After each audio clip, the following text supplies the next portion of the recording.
தேவ வார்த்தையை கேட்கணும், கொடுக்குறவங்கள பார்க்கணும், வேற யாரையும் பார்க்கக்கூடாது. ஹல்லேலூயா சொல்லுங்க. சத்தம் வரலையா? Thank you. I'm so happy to be here. உங்கள் மத்தியில் இருக்கிறதுல எனக்கு பெரிய சந்தோஷம். இந்த முதல் நாளில் உங்களோடு பேசும்படி நான் கர்த்தருடைய சமூகத்தில் காத்திருந்தது. எனக்கு ஒரே ஒரு பகுதி மீண்டும் மீண்டும் மனதில் வந்தது. அதை மாத்திரம் இன்றைக்கு நான் சொல்லி போகிறேன். முதல் நாள் ஆகவே இது ஆயத்தமான நாள். ஆவியானவர் நம்மை ஆயத்தப்படுத்துகிற நாள். கர்த்தர் நம்மை ஆயத்தப்படுத்துவாராக. நீங்கள் பேச மாட்டீங்களே, ஆயத்தப்படுத்துவாராக. ரைட். ஆண்டவர் நம்மை ஆயத்தப்படுத்தணும். அவர் ஆயத்தப்படுத்தலைன்னா ஒன்றும் நடக்காது. நான் ஆயத்தப்படுத்த முடியாது. அவர் ஆயத்தப்படுத்துகிறவர். ஆயத்தப்படுத்தும்படி நம்மை அர்ப்பணிக்கிறது நம்ம தான். சரி, இன்றைக்கு உங்களோடு நான் பேசும்படி நான் கொண்டு வந்த வேத வார்த்தை மத்தேயு எழுதின சுவிசேஷம் 3வது அதிகாரம். திருப்பினீங்களா? மத்தேயு எழுதின சுவிசேஷம் 3வது அதிகாரம் 8வது வாக்கியத்தை வாசிக்க கேட்போம்.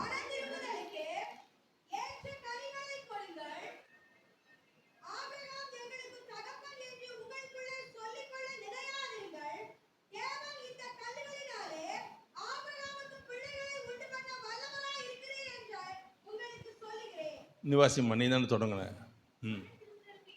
மனம் திரும்புதலுக்கு ஏற்ற கனிகளை கொடுங்கள். இந்த வார்த்தை என்னை ரொம்ப சங்கடப்படுத்துகிற வார்த்தை. ஏன்னா நம்ம எல்லாரும் கேட்டால் என்ன சொல்லுவோம்? மனம் திரும்பினவங்கன்னு சொல்லுவோம். யாரை கேட்ட பாருங்கள், இங்கே இன்றைக்கி மனம் திரும்பாதவங்க யாருன்னா இருக்கீங்களேன்னா ஒரு வேளை 1-2 இருக்கலாம். ஆனால் எல்லாரையும் கேட்டால் மனம் திரும்பினீங்களா? எல்லோரும் ராமா தான் சொல்லுவோம். இருக்குது, மனம் திரும்பி தான் அந்த சர்ச்சில் உட்காந்துருக்கேன் அப்படின்னு சொல்லுவீங்க. ஆனால் ஆவியானவர் நம்மோடு பேசும்போது சொல்கிறாரு, மனம் திரும்புதலுக்கு ஏற்ற கனிகளை கொடுங்க. இப்போ நம்ம கனி கொடுக்கணும். நிறைய பேர் கனி கொடுக்குறேன் அப்படின்னு சொல்கிறோம். நிறைய கனினா ஆவியின் கனி அப்படிலாம் நம்ம சொல்கிறோம். ரொம்ப டீப்பாக போயிடுறோம். எடுத்தோன்னே ஆவியின் கரை, ஆவியின் வரம், கர்த்தருடைய ஆவியானவர், ஆவியானுடைய செயல்பாடு. ஆனால் ஆரம்பமே இது யோவான் ஸ்நானனுடைய முதல் பிரசங்கம். மத்தேயு சுவிசேஷத்தை நீங்கள் ஆரம்பிக்கும் போது பார்த்தீங்கன்னா, யோவான் பண்ண முதல் பிரசங்கத்தில் அவர் பண்ண முதல் வார்த்தையை மனம் திரும்புங்கள். மனம் திரும்பினதுக்கு அப்புறம் 2ஆம் வசனம் அப்படி சொல்லுது, மனம் திரும்புங்கள். அதன் பிறகு 8ஆம் வசனத்தில் அதுக்கேற்ற கனிகளை கொடுங்கள். இப்போ கர்த்தர் நம்ம மனம் திரும்புறதுக்கு அடைச்சதை எதுக்குன்னா கனி கொடுக்கிறதுக்கு. டு பேர் த ஃப்ரூட் ஆஃப் ரிப்பென்டன்ஸ். மனம் திரும்புறதற்கான. மனம் திரும்பிட்டேன்னு சொல்கிறதில்ல. எந்த மரமும் நான் கனி கொடுக்குறேன்னு சொல்கிறதில்ல. எந்த கனியும் நான் பார் பழம் அப்படின்னு சொல்கிறதில்ல. நம்மளை யாராவது பழம்னு சொன்னால் கோவம் வரும் நம்மளுக்கு. என்ன போய் பழன்ற அப்படின்னு சொல்கிறோம். ஆனால் ஆண்டவர் சொன்னார், நீங்கள் பழமாக இருக்கணும். யூ ஷுட் பேர் ஃப்ரூட். எங்கே பார்த்தாலும் பழம் இருக்கணும். உங்கள் வாழ்க்கையில் என்ன இருக்கணும்? பழம். என்ன பழம்னா மனம் திரும்புதலுக்கு ஏற்றதான பழம். உடனே நம்ம எல்லாம் சொல்லுவோம், இது அன்பு, சந்தோஷம், சமாதானம், இது ஒன்றுமே நம்மளுக்கு இருக்காதுன்னு வச்சுக்கோங்க.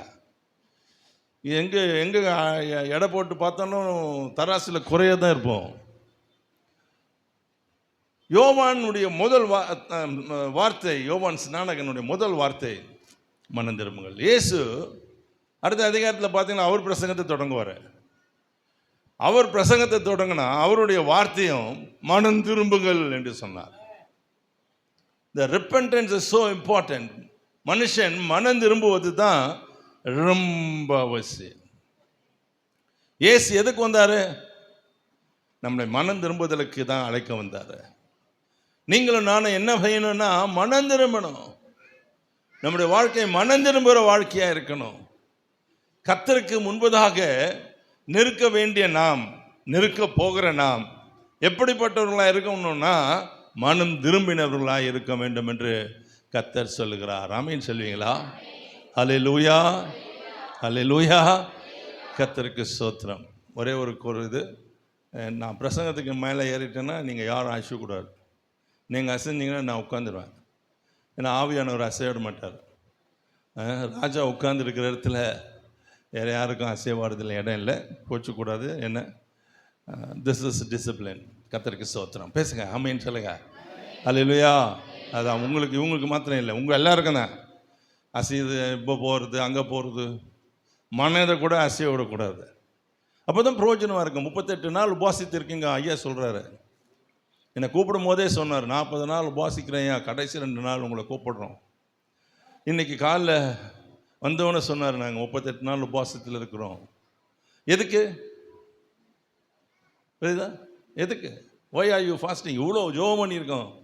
இந்த 38 நாள் இல்லை, 40 நாள் ஜெபத்தையும் நம்முடைய வாழ்க்கையில் ஆசீர்வாதமாய் மாற்றாதபடிக்கு சாத்தான் தடை பண்ணுவான். அதுக்கு ஒரு அல்லேலூயாவா? சாத்தான் தடை பண்ணுவான்ற அல்லேலூயான்னு சொல்கிறீங்க. அப்போ சாத்தான் எதுக்கு தடை பண்ணோன்னா, நீங்கள் அந்த கனி கொடுக்க வச்சிடக்கூடாது. உங்களை நீ எப்படி இருக்கணும்? பட்டை மரமாக இரு, இல்லைன்னா கனி இல்லாத மரமாக இரு. இயேசு உன்னை பார்த்து சபிக்கக்கூடிய சாப மரமாயிரு அப்படின்னு தானே நம்மளை அவன் வச்சுருக்கான்.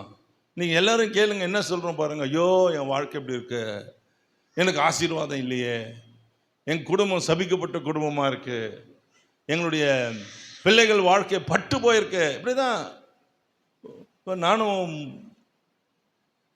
பல ஊர்கள், பல கிராமங்கள், பல பட்டி தொட்டி கிராமங்கள், பல பட்டணங்கள், பல தேசங்கள் இப்படி போனாலும் எல்லாரும் வாழ்வில் நடக்கிற ஒரு சம்பவம் இதுதான். இங்கே நம்ம இப்படி இருக்கிறோம், வெளிநாட்டுக்காரன் அவன் வேற மாதிரி இருக்கான். எல்லாருக்கும் நடக்கிறது ஒன்றே ஒன்று தான், பேரன்னஸ், கனி இல்லாத. நம்ம வந்து கற்பத்தின் கனி, குடும்பத்தின் கனி எப்படி சொல்லுவோம்? வாழ்க்கையில் தேவன் கற்பத்தின் கனியை எதிர்பார்க்குறாரோ இல்லையோ, உன்னையும் என்னையும் கனி கொடுக்குறவங்களா இருக்க எதிர்பார்க்கிறார். சொல்லுங்க ஹல்லேலூயா, ஹல்லேலூயா. கர்த்தருக்கு மகிமை உண்டாட்டும். கர்த்தர் சொல்கிற வார்த்தையை நம்ம கேட்டு செயல்பட்டோம்னா உண்மையிலேயே ஆசீர்வாதத்தை கர்த்தர் நமக்கு வைக்க விரும்புகிறார். நாம் நிறைய சமயத்தில் உபாசத்தில், ஆண்டவரே என்னை ஒரு ஆசீர்வாதமாக வைங்க. இல்லை, நீ முதல் ஆசீர்வாதமாக இரு. B a blessing to your self. நீ உனக்கு ஆசீர்வாதமாக இரு. நம்முடைய குடும்பத்துக்கு நம்ம முதல் ஆசீர்வாதமாக இருக்கணும். நம்முடைய சபைக்கு முதல் ஆசீர்வாதமாக இருக்கணும். இதன் பிறகு தான் நம்ம வெளியே போக முடியும். தூரத்தில் இருக்கிறவங்களுக்கு ஆசீர்வாதமாக இல்லை. இந்த ஒரு விளக்கை எடுத்துக்கங்களேன். முதல்ல அந்த பல்பு உள்ளே எரியுது, அந்த லைட்டுக்குள்ளேயே அது வெளிச்சமாக இருக்குது. அப்புறம் இங்கே இருக்கிறவங்களுக்கு இருக்குது, அப்புறம் தூரத்தில் இருக்கிறவங்களுக்கு இருக்குது. தேவனும் நம்மை அப்படி தானே ஏற்படுத்தி இருக்கிறார். நாம் நம்ம மக்களுக்கு, நமக்கு, நம்முடைய குழந்தைகளுக்கு, நம்மை சார்ந்தவர்களுக்கு ஆசீர்வாதமாக இருக்கணும். இந்த வேதத்தை வாசிக்கும் போது சகையுன்ற ஒரு மனுஷனை என் நினைவில் இருந்ததுனால நான் பேசுகிறேன். இவனுக்கு ஒரு எல்லாமே இருந்தது. ஒரு பெரிய பணக்காரன். சகை ஒரு பெரிய வள்ளல். அவர் வாரி கொடுக்குறவர் உள்ள, வாரி போட்டுக்கிறவர் உள்ள. சில பேர் கொடுக்குறவங்க இருப்பாங்க, சில பேர் வாங்கிக்கின்னு இருப்பாங்க. அவர் எல்லோருகிட்டையும் வாங்குறவர். இது கொடு, அதை கொடு, அதை கொடு, அதை கொடு, வாங்கி வாங்கி வாங்கி வீட்டை நிரப்பினான். ஆஸ்திகளால் தன் வீட்டை நிரப்பினான். ஐஸ்வர்யத்தினால் தன்னை நிரப்பிக் கொண்டான். எல்லாம் இருந்தது. வாழ்க்கையோ அவனுக்கு நிம்மதி இல்லை. அவனால் ஒரு மகிழ்ச்சியாக இருக்க முடியல. வீட்டில் மகிழ்ச்சி இல்லை, குடும்பத்தில் மகிழ்ச்சி இல்லை. எல்லாரும் பகைக்கிறாங்க. ஏன் எல்லாரும் என்னை பார்க்க? உடனே சொல்லுவோம், நான் இயேசுவின் பிள்ளை. எல்லாரும் இல்லை இல்லை இல்லை, அது வேற லெவலில். கர்த்தருக்காக பகைக்கப்படுகிறது சாதாரண முதல் விசுவாசி லெவலில் இல்லை. கர்த்தருக்காக உன்னை பகைக்கிறான்னா அவன் செய்கிற ஊழியத்தை நிமித்தம் பகைப்பான். ஆனால் சாதாரண ஒரு விசுவாசியாக இருந்தேன்னா, கனி கொடுக்குற விசுவாசியாக இருந்தால் பகைக்க மாட்டான். அழிந்து போகும் உலக பொருட்களால் நீ நண்பர்களை சம்பாதித்துக்கொள். நீ இப்போ போகிறவனுக்கெல்லாம் எதனா கொடுங்களேன், உன்னை பகைப்பானா? கொடை கொடுக்குறவனுக்கு எல்லாரும் தோழன். காலையில் இப்படி தான் போனேன். 2 பேரும் கொடை பிடிச்சிக்கிட்டே போனாங்க. 2 அம்மா. நல்ல நல்ல வெயில், உங்கள் ஆலயத்தை தான் முடிச்சுட்டு போகிறாங்க. தம்பி சொன்னார், இவங்களாம் அந்த ஆலயத்தில் உபாச கூட்டம் முடிச்சுட்டு போகிறாங்க. அந்த கொடை இருக்கும்போது பக்கத்தில் ஒருத்தருக்கு கொடை இல்லாமல் போகிறார். அவருக்கு யாருன்னா கொடை கொடுத்தா அந்த கொடை சொல்ல வேதம், கொடைன்றது நன்கொடை. பணம் இல்லை, ஹாஸ்பிட்டலில் வியாதியாக இருக்காங்க, ஏதோ ஒரு பிரச்சனை, பிள்ளைக்கு ஃபீஸ் கட்டணும், காலேஜில் பணம் கட்டல, வீட்டுக்கு அனுப்பிட்டாங்க, அப்போ அவங்களுக்கு உதவி செய்கிறோம் பாருங்க. இவங்களை யாராவது புகைப்பாங்களா? இல்லை, நான் சும்மா தான் கேட்குறேன்.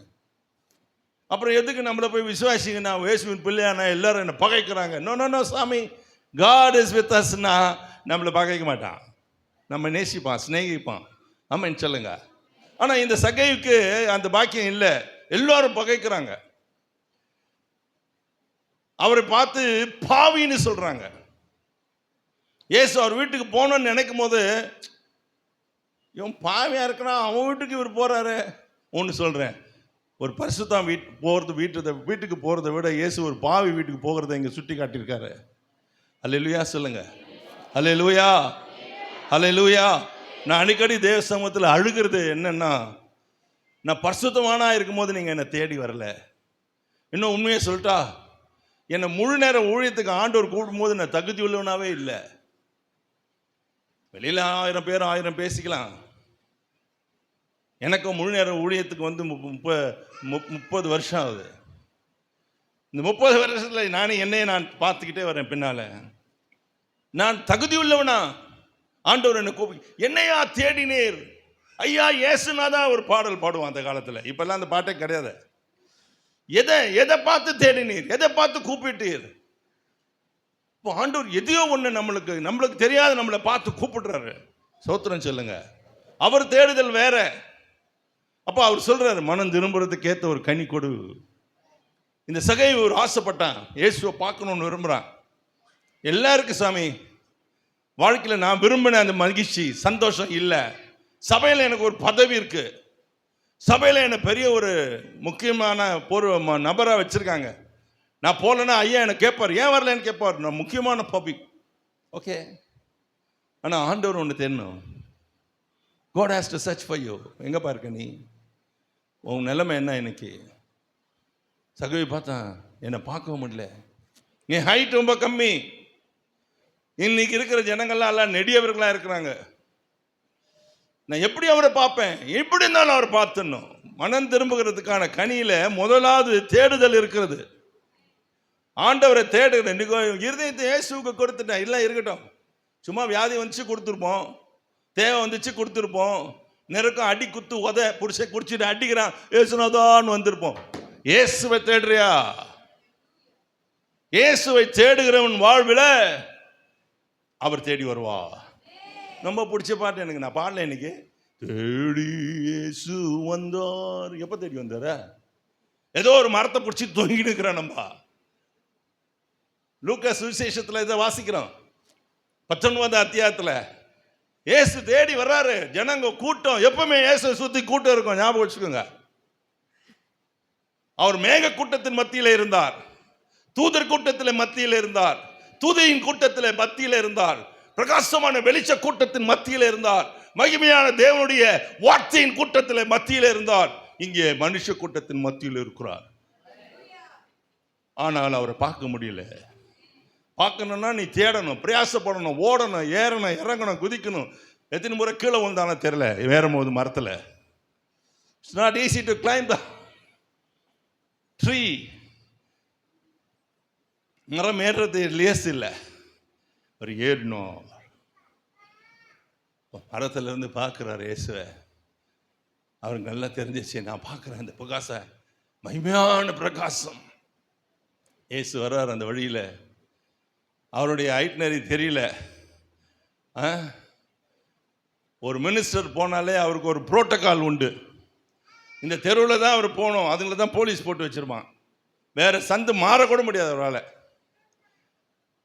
அவங்களுடைய ஆசை, வழியில் அக்கா வீடு அம்மா வீடு இருந்தால் கூட நிற்க முடியாது, போக முடியாது. ஏன்னா அந்த புரோட்டோக்காலில் இவங்க எந்த தெருவில் போகணும்னு போட்டுக்குதோ அங்கே போகணும். அந்த தெருவை தாண்டி ஒரு சந்துக்குள்ளே அவர் போனார்னா, யாருன்னா அவரை கொண்டுட்டாங்கன்னா அது கணக்கில் வராது. எங்களுக்கு பந்தோபஸ்து கொடுக்க முடியாதுன்னு சொல்லிடும் போலீஸ். அவங்களுக்கே இந்த நிலைமைன்னா, ராஜாதி ராஜா இயேசு, அவருக்கு ஒரு புரோட்டோக்கால் இருக்கு. ஒவ்வொரு நாளும் ராத்திரியில் போய் முழுசும் பிதாவின் இடத்துல பேசுவார். எங்கே போகணும், எப்படி போகணும், யார்கிட்ட போகணும், யாரை பார்க்கணும், அவர் புரோட்டோக்கால் இது. இன்னைக்கு உங்களை பார்க்கணும்னு அவர் விரும்புகிறார். அல்லேலூயா சொல்லுங்க.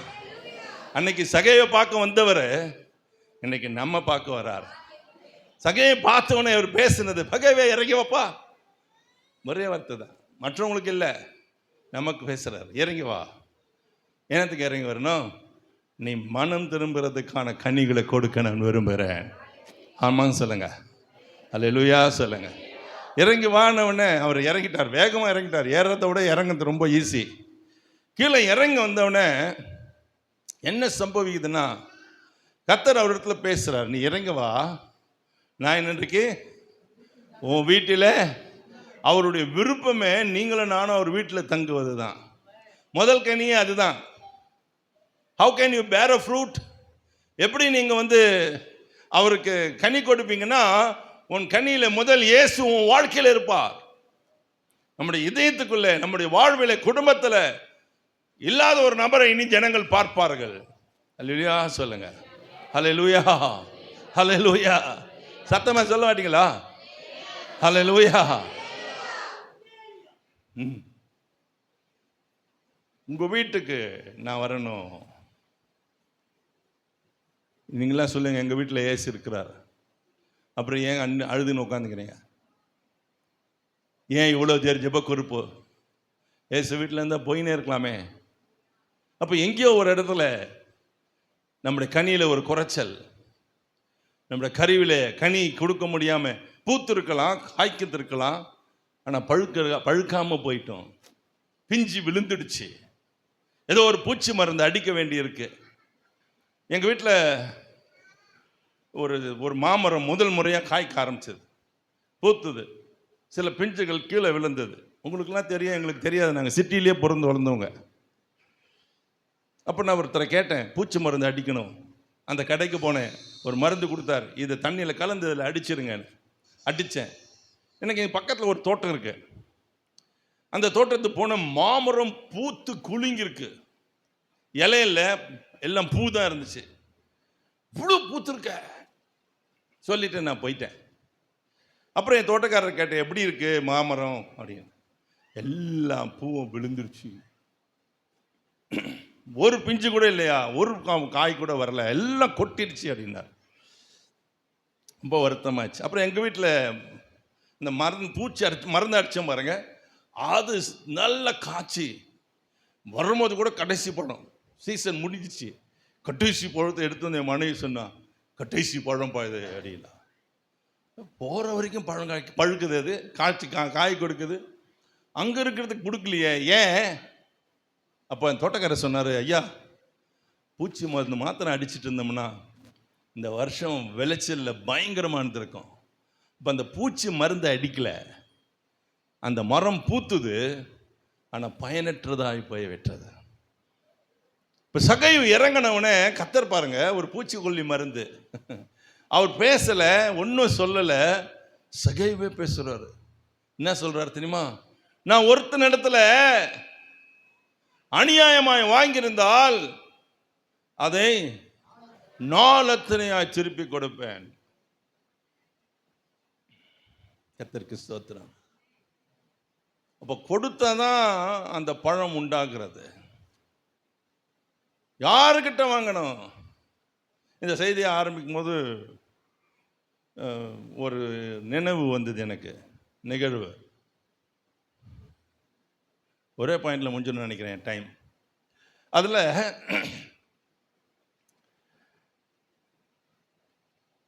ஆயிரத்தி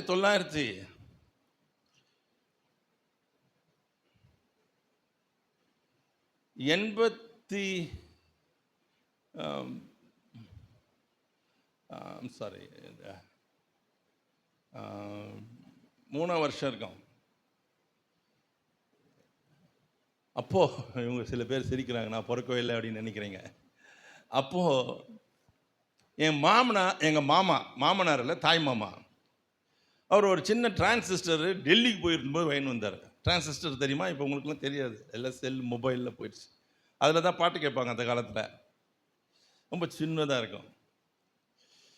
அதனுடைய விலை டெல்லியில் 60 ரூபா, இங்கே ஒரு 80-90 ரூபாய் இருக்கும். டெல்லியில் அது அங்கேயும் அது செய்வாங்கப்பா. ஸோ அதனுடைய விலை இவ்வளோ தான், 60 ரூபா. அவர் வாங்கிட்டு வந்திருந்தார். அது கொஞ்ச நாள் பொறுத்து வேலை செய்யலை. அப்போ என்கிட்ட சொன்னார், மோகன் இந்த வேலை செய்யலைப்பா. சரி, நான் எனக்கு தெரிஞ்சவர்கிட்ட கேட்குறேன். எடுத்துன்னு வந்தேன் வீட்டுக்கு கொண்டு வந்துட்டு அது எடுத்து இப்படி தட்டினேன், அப்படி தட்டினேன். சாரி, உன் செல்லை தட்டிட்டு போட்டோன்னா ஆன் ஆயிடுச்சு. பாட்டு பாடுது வேலை செய்யுது. டியூன் பண்ணால் ஸ்டேஷன் வருது. வந்துடுச்சு. இப்போ என்ன பண்ணணும்? ரைட்டு, வீட்டுக்கு போனேன். அங்கே என் மாமா கிட்ட சொன்னேன், மாமா ஒர்க் பண்ணுது, மாமா ஒர்க் பண்ணுதா? ஆமாம். என்னப்பா பண்ணேன்? மெக்கானிக் கிட்ட கொடுத்தேன். என்ன பண்ணா? ஏதோ பண்ணா. எவ்வளோ கேட்டான்? 40 ரூபா கேட்டான். எங்கள் மாமா முகம் மாறிடுச்சு. பாவம், அவர் இன்னும் உயிரோடு இருக்கார். 94 வயசு இருக்கு. அவர் சொன்னார், எப்பா இது வாங்கினதே 60 ரூபாய்க்கு தான், 40 ரூபாய்க்கு நீ ரிப்பேர் பண்ணேன்னு சொல்கிறேன். மாமா, நீங்கள் டெல்லியில் வாங்கினீங்க 60 ரூபா, இங்கே ரிப்பேர் பண்ணால் 40 ரூபா. அவர் பாவம் கொடுத்துட்டாரு. 40 ரூபா வாங்கி சந்தோஷமாக செலவு பண்ணிட்டேன். ரொம்ப சந்தோஷம் இல்லை பாஸ்டர், காசு வந்தா ஜாலியாக அந்த காலத்து வாலிப வயசு செலவு பண்ணிட்டேன். ரட்சிக்கப்பட்டு மனம் திரும்பி நான் இயேசுவின் பிள்ளை எல்லாம் ஊழியம் செய்யறதுக்கெல்லாம் போயிட்டு வந்து அபிஷேகம் தலைமையில், ஆவியானவர் சொல்ல மாட்டீங்களா? அபிஷேகம் என் தலைமையில், ஆவியானவர் எனக்குள்ளே. அந்த உள்ள விட்டுறது தான் பிரச்சனை. நிறைய பேர் அதனால உள்ள விட மாட்டாங்க அவரை. ஆவியானவர் உள்ள விட்டா கொடைச்சலும் கொட்டாயிரதும் முதல் வேலை அவருக்கு அதுதான். He will clean the house.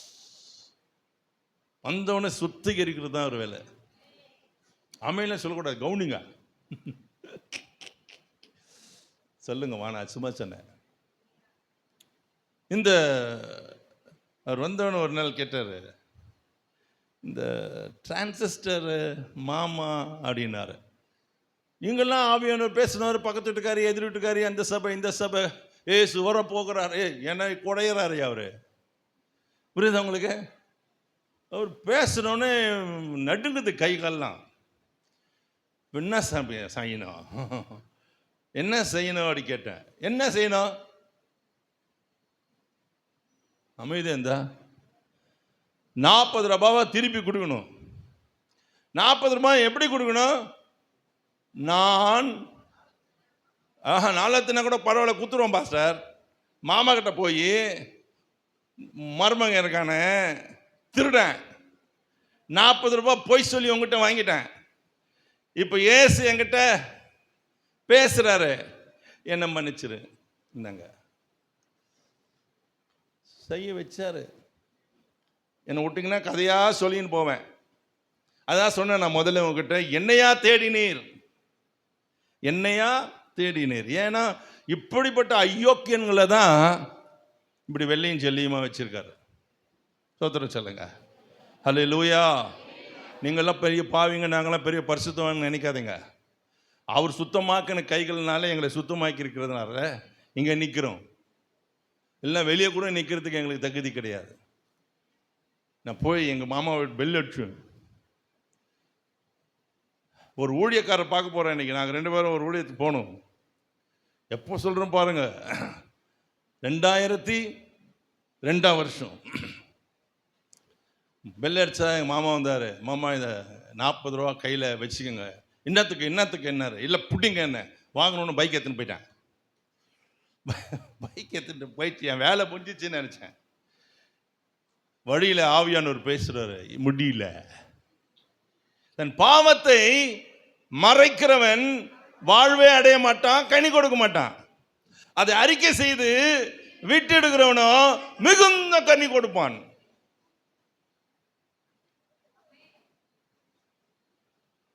சில பேர் சொல்றாங்க, தெரியாம கூட்டு வந்துட்டீங்க பாஸ்டர். அவர் தெரியாம கூட்டு வரல, நீங்க பண்ண ஜெபம் தான் என்னை கூட்டு வந்தது. 40 நாள் இதுக்கே ஜெபம் பண்ண. ஆமா, தெரியுமோ தெரியாமலையோ ஜெபம் பண்ணிட்டீங்க.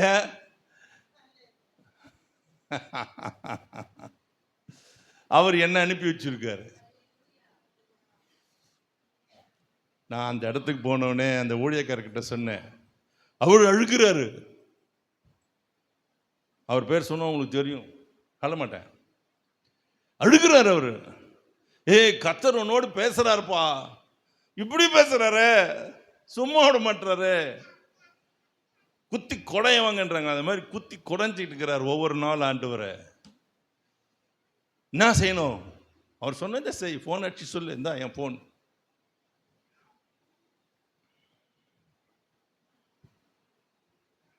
போன் அடிச்சு எங்கள் மாமாக்கு, அவர் எடுக்க மாட்டுறாரு. அவர் எடுத்துட்டு, மாமா நான் பேசுகிறேன். சரி, முதல் 40 ரூபா கொடுத்து. எதுக்கு மாமா? ரொம்ப அந்த வருஷம் எல்லாம் இருக்கட்ட சொல்கிறான். என்ன விஷயம்? இல்லை, ஒரு செல்லு உங்ககிட்டேருந்து ஒரு டிரான்சிஸ்டரு. எப்பா சொல்லுப்பா.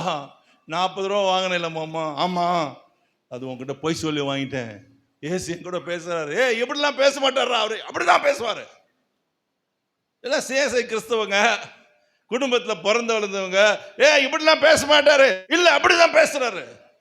இப்போ என் கை கால்லாம் ஆடுதுரா, நான் என்னடா செய்யணும்? நீ ஒன்றும் சொல்லுவானா, என்னை மன்னிச்சிட்டுன்னு சொல்லுங்க. அவர் சொன்னார், உன்னை மன்னிச்சிட்டேன்னு போன வச்சுட்டாரு. கர்த்தருக்கு ஸ்தோத்திரம் சொல்லுவீங்களா? சொல்ல மாட்டீங்களா? சொல்லுங்க. அல்லேலூயா. முதல் நாளில் இப்படி தான் இருக்கும், மற்றெல்லாம் சரியா போயிடும். நாளைக்கு எல்லாம் அமைதியாயிடும். அவனு இந்த குடுத்தல் கொடாச்சலில் தான் அவன் தொந்தரவு கொடுப்பான். அப்புறம் கொடுக்க மாட்டான். ஏன்னா அங்கே தானே அவன் உட்காந்துருக்கான். கர்த்தருக்கு ஸ்தோத்திரம் சொல்லுங்க. ஸ்தோத்திரம். எப்படியா இந்த மாதிரி மருந்து போட்டுட்டு அப்புறம் எங்களுக்கு ஸ்தோத்திரம் சொன்னா எப்படி பண்ணும்? ஏசு உன்னை ஆசீர்வதிப்பார். அல்லேலூயா சொல்லுவாங்க. ஆசீர்வதிப்பார். இதை கொடையிறாரு. எத்தனை காரியம் நம்ம வீட்டுக்குள்ள எடுத்து வெளியே கொடுக்க வேண்டியது. எத்தனை காரியம். நான் ரொம்ப பேசுறது அது மாதிரி ஆழமாக கர்த்தர். இந்த முதல் நாள் கூட்டம் சொல்ல மாட்டேன். சொன்னால் நீங்கள் அடுத்த முறை முதல் நாள் கூட்டத்துக்கு வர மாட்டாங்க. ஏன்னா ஆண்டவர் நம்ம அறுத்து சரி பண்ணுற இடம் அது. அல்லேலூயா சொல்லுங்க. நிறைய பேர் சொல்கிறாங்க, நான் அபிஷேகம் பெற்றிருக்கேன் ஆனால் விட்டுறேன். ஏன் விட்டுற தெரியுமா? நீ விட முடியாது அவரை நீ எப்படி விட முடியும்? அவர் வந்துட்டா பேய் விடுதான் உடனே. நான் வரதுக்கு முன்னால் ஒரு அம்மா ஃபோன் பண்ணிச்சு. ஒரு வாலிய பெண் பெங்களூர்லேருந்து, ஐயா எங்கள் அம்மா ஒரு பேய் பொந்துரு பண்ணினே இருக்குது. பக்கத்துலேயே நிற்குதான், கண்ணில் நிற்குதான், வழியில் தெரியுதான். அவங்க வாழ்வை 2 மாதமாக அவசரப்படுறாங்க. போகாத இடம் இல்லை. ஏன் விட மாட்டான்? ஆண்டவர் விட்டுருவார். அவனை விட மாட்டார். தெத்திக்கிட்டே வருவார். ஏன்னா அவருக்கு உன் மேலே நேசம். சிலுவையில் ரத்தம் சிந்தி வாங்கியிருக்காருல்ல, விட்டுருவாரா? சொல்லுங்க, விட்டுருவாரா? நீங்கள் நினைச்சாலும் விட மாட்டார்.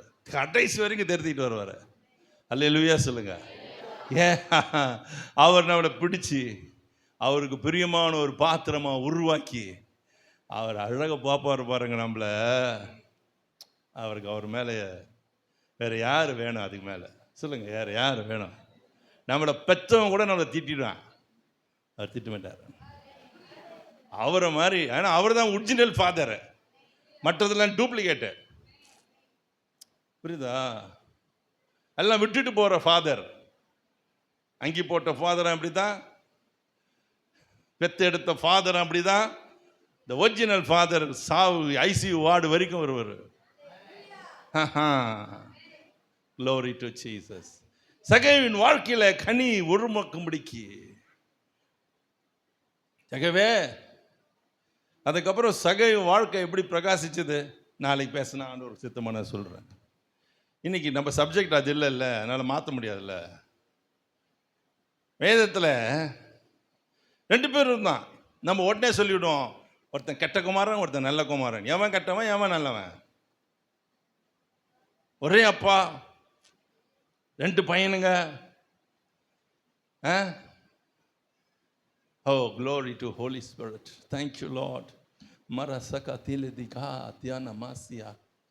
Oh, wonderful Lord. அந்நிய பாஷையெல்லாம் பேசினா உட்கார மாட்டீங்களா சபையில்? வாயில் என்ன இருக்கணும்? அந்நிய பாஷை இருந்தால் கெட்ட வார்த்தை இருக்காது, பொய் இருக்காது, ஏசல் இருக்காது, தூசல் இருக்காது, பூசல் இருக்காது, காசல் இருக்காது. வாயில் பேசினே இருக்கணும். அவனை அந்நிய பாஷையை சும்மா பண்ணணும் அப்படி இல்லை. ஆவியானவர் பேசணும். நம்பவில்லை, அவர் பேசுவார். உள்ள புகைச்சல் உண்டாவாதா? சின்ன நெருப்பு இருந்தால் புகைச்சல் உண்டாகும். உனக்குள்ள ஆவியானோட சின்ன நெருப்பாக இருந்தாலும் போதும், புகைச்சல் மூக்கில் வரவனா?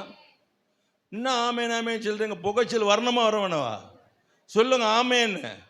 ஹல்லேலூயா. உனக்குள்ள இருக்கிற அக்னியை அனல் மூட்டுங்க.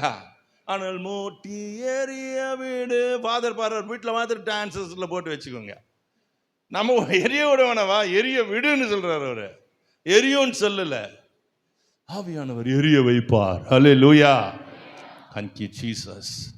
இந்த 2 பேரில் ஒருத்தன் கெட்டவன், நம்மளே சொல்கிற மாதிரி கெட்டவன். கெட்டு போனான், செலவு பண்ணான், ஆசையாக எல்லாத்தையும் கொடுத்தான். ஆனால் ஒரு நாள் ஆண்டவரை சந்திக்கிறான். நான் பேசுகிற தலைப்பு மனம் திரும்புதலுக்கு ஏற்ற கனிகளை கொடுங்கள். ஓகே. இப்போ இவன் கர்த்தரை சந்திக்கும் பொழுது சொல்கிறாரு, மனம் திரும்புதலுடைய ஸ்டேட்மெண்ட், நான் உமக்கு விரோதமாகவும் பரத்துக்கு விரோதமாகவும் பாவம் செய்தேன். இனி உம்முடைய குமாரன் என்று சொல்லப்படுவதற்கு நான் பாத்திரன் அல்ல. உம்முடைய கூலிக்காரர்கள் ஒருவராக என்னை. இந்த வசனத்தை லூக்கா 15:21 வாசிக்காதீங்க. என்ன பாருங்க. ஓகே, வசனமே சொல்லாத பிரசங்கம் பண்ணி போட்டாங்கன்னு சொல்லக்கூடாதுல்ல, அதனால சொல்கிறேன். இப்போ இவனுக்குள்ள மாற்றம், தேவனை சந்தித்தால் மாற்றம் வரும், பின் மாற்றம் வராது. என்ன வரும்? மனமாற்றம் வரும். உடை மாற்றம், இடை மாற்றம், சபை மாற்றம் இல்லை. முதலாவது மனமாற்றம். கர்த்தர் நம்முடைய மனதை மாற்றுவார். இதுவரைக்கும் பண்ணிக்கிட்டு இருந்தான், அதுதான் அது வரைக்கும் அவன் பண்ணிக்கிட்டு இருந்ததாகவே அவனுக்கு தெரியல. அவனுடைய லெவல் கீழே போய் போய் போய் போய் கடைசியில் நம்மளால சகிக்க முடியாத ஒரு பிராணி அது கிட்ட போய் நம்ம இருக்க வேண்டிய சூழ்நிலை. அதான் கீழே கொண்டு போகிறது பிசாசு. கடைசியில் கர்த்தரை சந்தித்த பொழுது அவனுக்குள்ளே மாற்றம். இப்போ அங்கே இருக்க விருப்பம் இல்லை. No more. ஞாபகம் வச்சுக்கோங்க, நோ மோர். மனம் திரும்பினவனுடைய வாழ்க்கையில் பழைய நிலைமையே கிடையாது. முந்தி மாதிரி இருந்தனா அவ்வளோதான் அவன் கதை. அப்படி சொல்கிறோமே, அதுவே இருக்காது. அந்த வார்த்தையே ராங்கான ஸ்டேட்மெண்ட். நான் பாரு வேற சர்ச்சை போகிறேன், நான் வேற மாதிரி இல்லைன்னா முந்தி மாதிரி, அதுவே தப்புன்றேன். முந்தி மாதிரி தான் இருக்கிறேன், இன்னும் மாறலை. மாறிட்டா அது இல்லைங்க. பழையவைகள் பவுல்கிட்ட போய் சொன்ன போ கெட் அவுட் என்று வரவர். இப்போ சில பேர் சொல்கிறாங்க, பேதுருக்கு சாவி திறந்துக்க மாட்டார் கேட்டை அப்படின்றாங்க பரலோகத்தில். பவுல் உனக்கு அப்ரூவலே கொடுக்க மாட்டார். என் வசனத்தின்படி நீ நடக்கல போப்பா அப்படி சொல்லிடுவான். பழையவைகள் ஒளிந்து போயின, எல்லாம் எங்க ஆச்சே? மனம் திரும்பினா பிடிப்ப அந்த இடத்துக்கு வரணுமே. எங்க வரணும்? யாரை விட்டுட்டு போன, யாருக்கு துரோகம் பண்ண, யாரை கொள்ளடிச்ச, அப்பானை கொள்ளடிச்சான். இன்னைக்கு நீதிமொழிகள் வாசிச்சுட்டேன். நேற்று நைட்டு ட்ரெயின்லேயும் மிச்சம் வாசித்து முடிச்சிட்டேன். இப்போ வாசிக்கும் போது தகப்பனையும் தாயும் கொள்ளடிக்கிறவன் வடிதா நான் மொழிக்கிறேங்க. இப்போ போய் பார்த்தா எப்படி கண்டுபிடிப்பீங்க? நீதிமொழிகள் 31 அதிகாரம் இருக்குதுமா. இப்போ போய் எங்கே தேட முடியும்? கொள்ளடிக்கிறவன் வாழ்க்கை எப்படி இருக்கும்? இன்னைக்கு அப்பா அம்மாவெல்லாம் கொள்ளடிச்சு, அன்னைக்கு ஒரு டிவியில் நியூஸ், தகப்பனின் தாயும் எழுதி வாங்கிட்டான் பணத்தெல்லாம், சொத்தெல்லாம் கொண்டு போய் அநாத ஆசிரமத்தில் தள்ளிட்டாங்க. அவர் போய் கலெக்டர்கிட்ட மனு கொடுக்குறாரு. கலெக்டர் சொன்னார், இல்லை நீ அவரை கூப்பிட்டு திருப்பி அதை கொடுத்துருன்றான். கலெக்டர் சொன்ன பிறகும் இவன் கொடுக்க மாட்டான். இப்போ அவங்க அப்பா அம்மா 2 பேரும் திரும்பி போலீஸ் ஸ்டேஷனில் போய் மனு கொடுத்துருக்காங்க. ஏன்? கொள்ளடிச்சிட்டான். யாரு? திருடன் வரல, வெளியே இந்த வீட்டுக்குள்ளே தான் இருக்கிறான் திருடன். பெத்த பிள்ளைய அங்கே இவன் கொள்ளடிச்சிட்டு போனவன் இப்போ திரும்பி வந்தான் அப்பாட்ட. இப்போ மனம் திரும்புகிறதுக்கு ஏற்ற கனியில் திரும்புதல் இருக்குது பாருங்க. You have to turn back to God. Turn back to the people whom you left. யாரை விட்டு போனியோ, யாருக்கு துரோகம் பண்ணியோ, தேடி தேடி தேடி கொடுக்கணும். அப்போ அவங்க கிட்ட போயிட்டு அவர் சொல்றார், அப்பா என்னை மன்னிச்சிருங்க, உமக்கு விரோதமாகவும் பரத்துக்கு விரோதமாகவும் பாவம் செய்தேன், இனி உம்முடைய குமாரன் என்று அதோடு நிறுத்திட்டாரு. அதுக்கு மேலே அவங்க அப்பா பேச விடல. உம்முடைய கூலிக்காரனை ஒருவராக என்னை வச்சுக்கோங்கன்ற வார்த்தையை அவன் சொல்லவே அவங்க அப்பா விடலை. அதுக்கு முன்னால் நிறுத்திட்டார். போதும் போதும், நீ இதுவே போதும் உனக்கு, நீ எனக்கு சொன்னது. ஆனால் இப்போ வீட்டில் இன்னொரு காரியம் நடக்குது. நல்லவன் பல்லவன் நல்லவன்னுவாங்க தண்ணியில். உங்கள் ஊரில் சேரன் பஸ்ஸு, எங்கள் ஊரில் பல்லவன் பஸ்ஸு. பல்லவன் அவன் நல்லவன், கீழே 4 பேர் தள்ளிட்டு போயிடுவான். இந்த இந்த நல்லவன் என்று சொல்ல போட்டுக்கிற அண்ணன் வீட்டுக்குள்ளே தான் இருக்கான், அப்பா கூட தான் இருக்கிறான். ஆனால் இப்போ செய்தி கேட்டு வீட்டுக்கு வரோம், ஒரே மேலே தாளம் வாத்தியம் விருந்து வாசனை கம்மாளிக்குது. உள்ள வரல, என்ன விஷயம்? உன் தம்பி வந்தான், அவனா அயோக்கிய ராஸ்கல், ஏன் திரும்பி வந்தான்? போய் தொலைஞ்சான்னு நினச்சேன், எல்லாத்தையும் கொடுத்துட்டேன், இன்னைக்கு அவன்கிட்ட ஒன்றும் இல்லை, அவனுக்கு ஒன்றுமே இல்லை. அவங்க அப்பா எப்படி இதை நியாயம் தீர்த்தாருன்னு எனக்கு தெரியல. பூலோகத்துக்குரிய தகப்பன் தான், ஆவிக்குரிய தகப்பனும் இருக்கிறாரு. அவனுக்கு உண்டான சொத்தெல்லாம் கொடுத்துட்டாரு, அவன் எத்தனை போயிட்டான். இப்போ இருக்கிறது பையனுக்குரிய சொத்து. ஒருவேளை அவங்க அப்பா தனக்குன்னு கொஞ்சம் வச்சிருக்கலாம். இப்போ எதை கொடுக்க போற அவனுக்கு தெரியாது. ஆனால் அவனை ஏற்றுக்கிட்டாரு. இவனும் உள்ளே இருந்தவனாக்க உள்ளே போகிறது கூட மனுஷன் இல்லை. மனம் திரும்ப கண்ணியை பார்த்தீங்களா?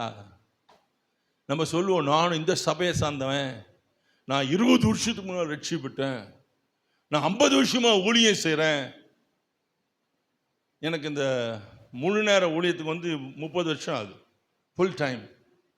அடிக்கடி சொல்லுவேன், நான் முழு நேர ஊழியத்துக்கு வந்து ஆண்டவர் என்னை நடத்தினார். இந்த முழு நேர ஊழியத்துக்கு வரும்போது நான் சிலுவை அடிக்கடி பார்ப்பேன். 30 வருஷத்தில் எந்த இடத்துல அண்ணன் மாதிரி நந்திருவேன். இந்த அண்ணங்காரன் அப்பா கிட்டே போயிட்டான் கோச்சிக்கிட்டேன். என்ன நீ சரி நியாயமா? நான்லாம் உள்ள வர முடியாது. யார்கிட்ட?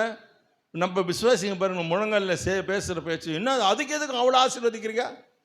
அவளுக்கு வியாதி வர மாட்டேங்குது, எனக்கு வருது. அவங்க வீட்டுக்கு ஏன் இதை கொடுத்த, எனக்கு கொடுக்க மாட்டேற? இந்த பிச்சு தான். ஒரு காலத்தில் அவங்க எப்படி இருந்தாங்க, உமக்கு எவ்வளோ துரோகம் பண்ணாங்க. நான் ஆதியிலிருந்து சபையில் விசுவாசி, இன்னைக்கு எனக்கு வந்து பைபிள் வாசிக்க விட மாட்டுறாங்க. அவங்க வாசிக்கிறாங்க, அவங்க ஆராதனை நடத்துகிறாங்க, அவங்க பாட்டு பாடுறாங்க, அவங்க மியூசிக் வாசிக்கிறாங்க, அவங்க தான் தலைவர், அவங்க தான் மூப்பர், அவங்க தான் காப்பர், அவங்க தான் டாப்பர். நீ பாப்பராகவே இருப்ப.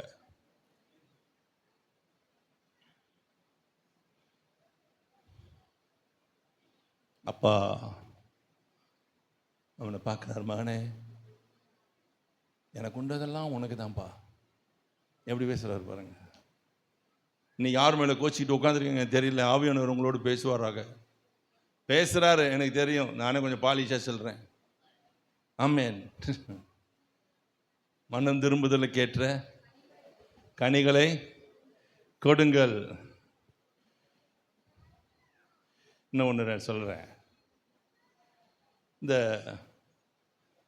யோவான் சுவிசேஷத்தில் 4ஆம் அத்தியாயத்தில் ஒரு பெண்மணியை குறித்து அதில் எழுதியிருக்கோம். ரொம்ப மோசமான ஒரு பெண்ணு. பைபிள் அப்படி தான் ஆரம்பிக்குது. அதை பற்றி சொல்லும் போது 4ஆம் அதிகாரத்தில் ஒரு ஸ்திரீ, அவளை குறித்து என்ன ஸ்திரீன்னு போட்டுக்குது? சமாரிய ஸ்திரீ. சமாரிய ஸ்திரீன்னா என்ன அர்த்தம்? சமாரிய ஸ்திரீனா அவங்க வந்து புறஜாதியான ஸ்திரீ. அந்த இது பெரிய பெரிய ஹிஸ்ட்ரி, நம்மளுக்கு பைபிளே யாரும் சொல்லி தர மாட்டாங்க. இந்த ஆகாஸ் வேறு அசரியா ராஜாக்கள் நாட்கள் எல்லாம் இஸ்ரவேல் ஜனங்க சேதனை போனாங்க.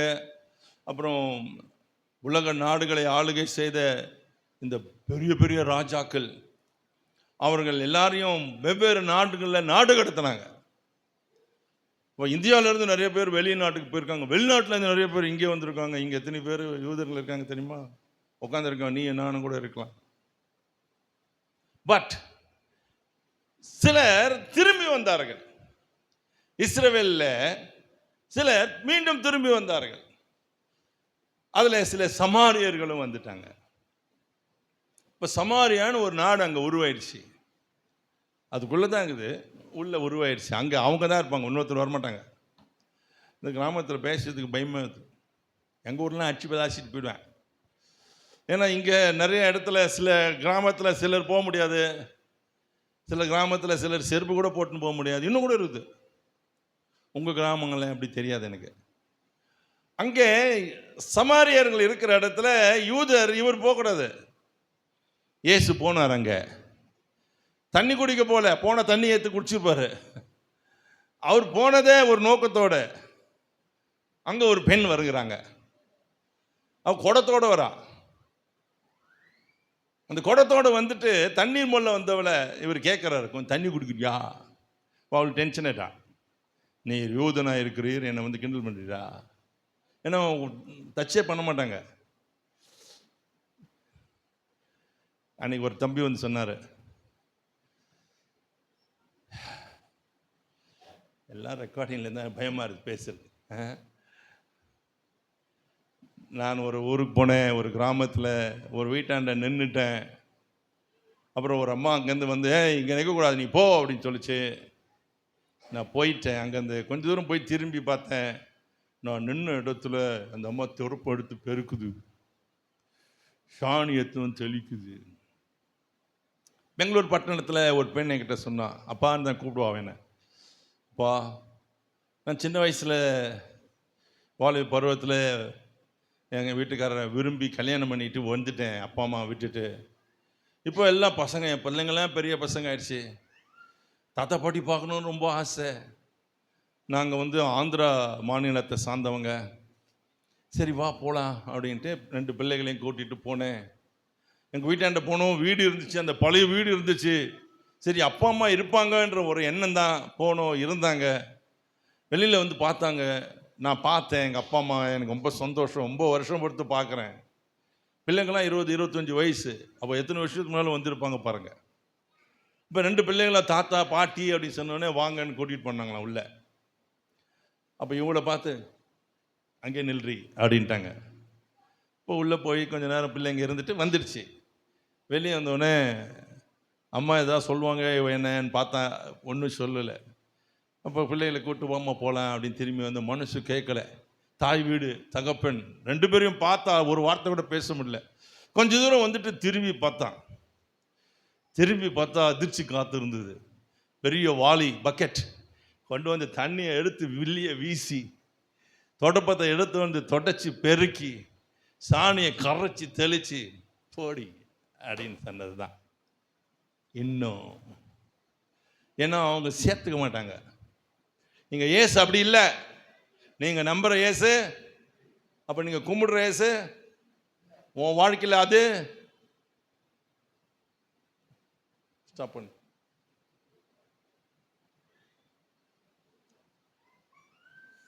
நிறுத்திட்டியா? சாரி போய் உங்கள் வீட்டுக்காரனை கூட்டிகிட்டு வான்னு சொன்னார். சமாரிய ஸ்திரியை பார்த்து ஏசு, ஐயா என்ன போய் சொல்கிறீங்களே, எனக்கு புருஷன் இல்லை. உடனே அவர் சொல்கிறான், ஏசு சொன்னார், நீ சொல்கிறது கரெக்ட் தான்.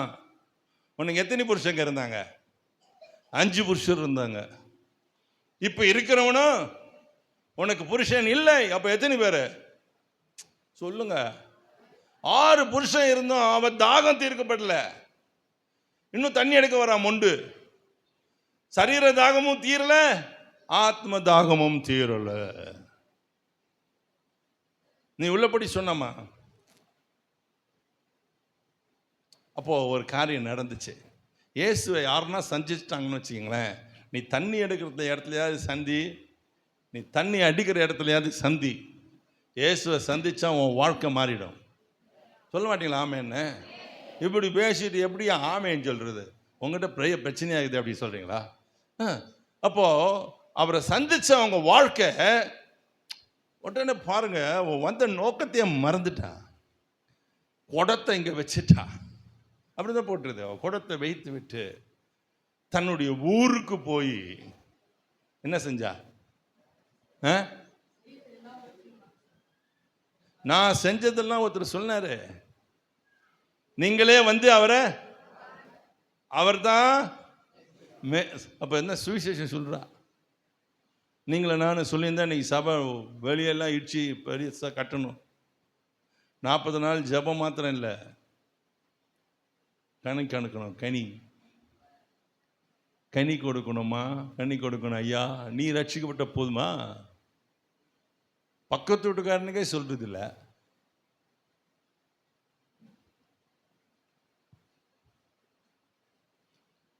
ஒரு 100 ரூபா கொடுக்கு பக்கத்து வீட்டுக்காரனை கூப்பிட்டு, ஏழையா இருந்தாங்கன்னா. ஏமா 100 ரூபா கொடுத்த?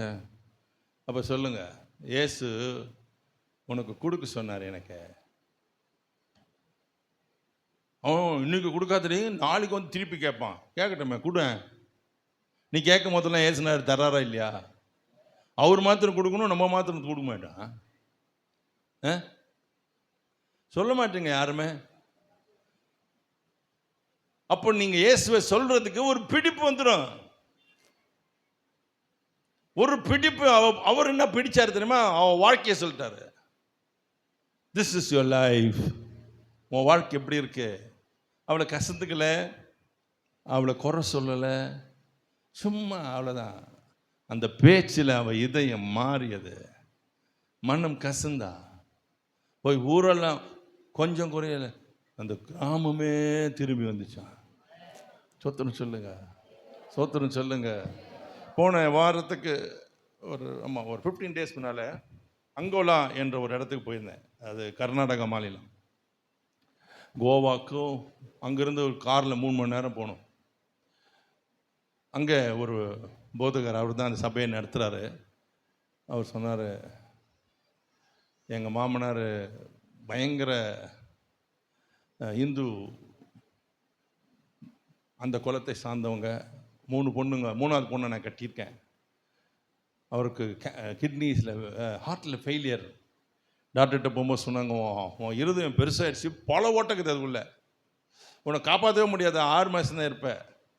என்னென்னவோ பண்ணார். கடைசியில் ஒருத்தர் சொல்லியிருக்காரு, இங்கே ஒரு ஊழியக்காரர் இருக்காருயா, அவர்கிட்ட போ, அங்கே எதாவது அவர் இயேசுநாதத்தில் செய்வார், போய் பாருன்னு.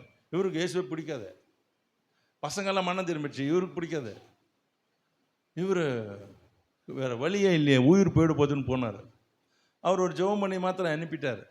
ஆனால் கர்த்தர் பாருங்க, இதயத்தை மாத்திரம் குணமாக்கல, அவன் மனசையும் குணமாக்கிட்டார். ஆண்டவரிடத்தில் முதல் குணமே ஆத்தும குணம் தான். அவர் வீட்டில் வீட்டு சின்ன இடம், அதை திறந்து அதில் ஒரு சபை ஆரம்பிச்சிருக்காரு. கொஞ்சம் பேர் பக்கத்தில் எல்லாம் கேட்குறவங்கலாம் வர ஆரம்பிச்சிட்டாங்க. பாருங்கள், என்ன இயேசுவே தெரியாத ஒரு வாழ்க்கையில். ஆனால் ஒரு கொஞ்ச நாள் பொறுத்து மருமக கல்யாணம் ஆயிடுச்சப்போ அவரை கூப்பிட்டு, எப்பா நீ தான் இந்த சபையை நடத்தணும்னு கர்த்தர் சொல்கிறாரு, வா உனக்கு ஜெபம் பண்ணுறேன், தலைமையில் கை வச்சு ஜெபம் பண்ணி 3ஆவது நாள் இறந்துட்டார். அந்த பாஸ்டர் தான் சொன்னார் அந்த கதையை. அவர் சொன்னார், அவர் போயிட்டார்யா, நான் ஹூப்ளிக்காரன், இங்கேருந்து ஹூப்ளிக்கு 2.5 மணி நேரம் அந்த இடத்துக்கும் அதுக்கும். அங்கே வேலை செய்கிறேன், அங்கே தான் எங்கள் வீடு. ஆனால் கர்த்தர் என்னை இங்கே கொண்டு வந்து இந்த ஜனத்தை பாருங்க அப்படி சொன்னார். எப்படி இதெல்லாம் நீ உங்ககிட்ட கர்த்தர் கொடுத்தாரா? ஆமாம். எப்படி கொடுத்தாரு? இதான் மனம் திரும்புவதற்கான கனி. நீ தனித்தியாக இருந்தீங்கன்னா கனியே கொடுக்கலன்னு அர்த்தம். உங்ககிட்ட ஒரு 4 பேராவது ப்ரேயர் செல்லில் இருக்கணும். ஒன்னால் ரட்சிக்கப்பட்ட ஒரு 40 பேராவது இருக்கணும். கேட்குதா? என்ன பேச மாட்டேங்க? உங்களால் ரட்சிக்கப்பட்டவங்க ஒரு 40 பேராவது இருக்காங்களா இன்னைக்கு? நான் மண்ணம் திரும்பி 10 வருஷம் ஆகுது, 4 வருஷம் ஆகுது, 6 வருஷம் ஆகுதுன்னு சொல்கிறோமே, எத்தனை பேர் இருக்கோம் உங்ககிட்ட? அவள் ஒரே நாள் கிராமத்தை திருப்பிட்டு வந்துட்டான். One lady went around. அவளை நம்பி யாராவது வருவாங்களா? அவள் யாருன்னு தெரியும். மனம் திரும்புதலுக்கு ஏற்ற கனிகளை கொடுப்போம். ஆமீன் சொல்லுங்க. கர்த்தருக்கு ஸ்தோத்திரம். மிச்சத்தை நாளைக்கு பேசுகிறேன். நாள் டைம் இருக்குதே, 2 நாள். I got lot to speak. நாளைக்கு அபிஷேகத்துக்குள்ளே போவோம். ஆனால் இன்னைக்கு கர்த்தர் என்ன சந்திச்சிருக்கார் அப்படின்னு கேட்டால் ஆமாம் சொல்லுங்க எல்லாரும். எவ்வளோ கனி கொடுக்குறோம்? மனம் திரும்புவதற்கான கறி எத்தனை இருக்கு பாருங்க. இன்னும் கொடுக்க வேண்டியது இருக்குதா பாருங்க. கர்த்தர் பேசுகிறார். இந்த மாதிரி கூட்டங்களுக்கு அப்புறம் நிறைய பேர் எனக்கு ஃபோன் பண்ணுவாங்க. வாலிப பிள்ளைங்க கூட, பையனுங்க, நான் காலேஜில் போய் பேசாத இருந்த ஃப்ரெண்டுக்கிட்டலாம் பேசினேன். சில இடத்துல நான் வாங்கினதெல்லாம் திருப்பி கொடுத்தேன். ஸ்கூலில் படிக்கும்போது இன்னைக்கு காலைல ஒரு ஆர்டிக்கல் வாசித்தேன். இன்றைக்கி காலையில் ட்ரெயினில் வரும்போது நான் பார்த்தேன். அதில் என்ன போட்டிருக்குதுன்னா, இந்த கேரளாவில் பக்கத்தில் ஒரு தம்பி இன்னைக்கு பெரிய இன்ஜினியர். அவர் ஸ்கூல் படிக்கும்போது ஒரு நாள் லேட்டாக வந்துட்டாரான். லேட்டாக வந்ததுனால ஹெட்மாஸ்டர் அவரை கூப்பிட்டு முழங்கால் போட சொல்லிட்டார். ஏன்னா லேட்டாக வந்துட்டா மணி அடிச்சிட்டா முடிஞ்சு போச்சு, லேட் ஆகிடுச்சு அர்த்தம். லேட்டாக வந்துட்டார். இப்போ அவருக்கு ரொம்ப கோபம், என்னை அவமானப்படுத்திட்டார் இந்த ஹெட்மாஸ்டர். இவ்வளோ பேருக்கு முன்னால் என்னை அவமானப்படுத்திட்டாரு. அதனால் என்ன பண்ணுறான், அந்த மணியை திரும்பி போயிட்டான். பெல் அடிப்பாங்க ஸ்கூலில், அந்த மணியை திரும்பி போயிட்டார் இவரை. இது இருந்தால் தானே நான் லேட்டாக வந்தால் உனக்கு தெரியுது, இப்போ என்ன பண்ணுற பார்க்கலான்னு வெண்கலத்தில் செஞ்ச மணியை சொல்கிறாரு. திரும்பி போனா வருஷங்கள் உருண்டது. இதே ஒன்று இருக்கு பாருங்க, ஞாபகம். இப்போ சொல்கிறேன், இந்த அலுமினைன்னு ஒன்று வச்சுருப்பாங்க. பழைய மாணவர்கள்லாம் சேர்ந்து மீட் பண்ணுறதுக்குன்னு ஒன்று வச்சுருக்காங்க. அந்த பள்ளிக்கூடத்தில் படித்தவங்க, அந்த காலேஜில் படித்தவங்க, அலுமினை அதுக்கு பேர்.